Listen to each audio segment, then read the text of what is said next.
This is from the guy who made Pig, which is great. If you have not seen Pig, you should see it. It's great. First thing you should know about Death of Robin Hood is that this is not a woman movie. If you are a woman, do not watch this movie. You would be very upset. The first half is very, very violent and very, very dark, and I loved it, and it was great. It really comes out of the gate with a lot of misery porn, which in a vacuum is not good for the soul, but provided there's a purpose behind it and it's meant to display something and draw attention to something greater, and to show something good by its absence, which I think this movie does, I'm okay with, and I think that makes for some of the most potent storytelling. But man, it made me very happy that I was not born in 1247 Northern Ireland. Watching two almost dead men try to make the other completely dead is not a fun time for anyone involved. And it's actually very Last of Us 2, both in, well, it's got quite a bit in common with Last of Us 2 actually, as it turns out. I mean primarily in the, as they set up Robin Hood, because it's evil Robin Hood, so they open it up with kind of the cycle of revenge, like he's been murdering people for so long that their kids are grown up and now coming to him for revenge, so it plays with that cycle. Most people are probably really gonna hate this movie, so it's gonna be for one of two reasons. Either A, you're not okay with them making Robin Hood evil, or B, you're gonna think the second half is really boring. I actually have got no problem with them making Robin Hood evil. I am sympathetic to the idea. In fact, I agree with the broad issue of Hollywood going out of its way to emasculate, gender swap, race swap, and kill and destroy all of our masculine white heroes of the past. That's a real problem, and I acknowledge it. But this also isn't like the Marvels, right? Like, it's an actual quality art house movie made by talented people. And we've had so many freaking Robin Hood movies at this point. Is it really that big of an issue if one of them plays him as an evil villain? In a vacuum, there really is no issue there. The problem is, obviously, it's not happening in a vacuum. So I'm sympathetic to that point, although I just think the movie's good enough that it doesn't really matter. And honestly, one of the reasons for that might just be that Hugh Jackman is so freaking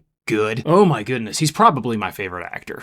He's my favorite actor. Bearded old men killing each other is my favorite genre of film. It just is. And nobody plays that as well as Hugh Jackman. Halfway through the movie, when the nun is nursing him back to health and like taking care of him, and then she's like praying over him. And for a little while, it actually looked like this movie was gonna be about a murderous evil sinner who repents and finds forgiveness in Christ. And it's like, if they do that, this movie gets a 10. That does not happen quite like that, unfortunately. I would have preferred that. So that's reason one. Reason two is gonna be the movie very hard cuts in the second half. The beginning is very gritty and very violent and very intense, and the second half completely changes to a different genre of movie. It just is. It's just a completely different movie. You'll either hate that or you won't. It is now a contemplative character drama, a tense thriller of Robin Hood trying to make sure nobody finds out who he is. And particularly because we know he's an evil man, it creates really good tension because the kid knows he's Robin Hood, and it's like, is he gonna kill this kid? So that's very effective and very well done. I really enjoyed it. I thought it worked really well. I liked all the characters on the island. The leper was really, really cool. Robin Hood making friends with him. And then the little girl shows up, so he's kind of protective of her. I also just really liked Hugh Jackman teaching the little girl how to skin rabbits and make bows. And my goodness, Hugh Jackman is great. Hugh Jackman is so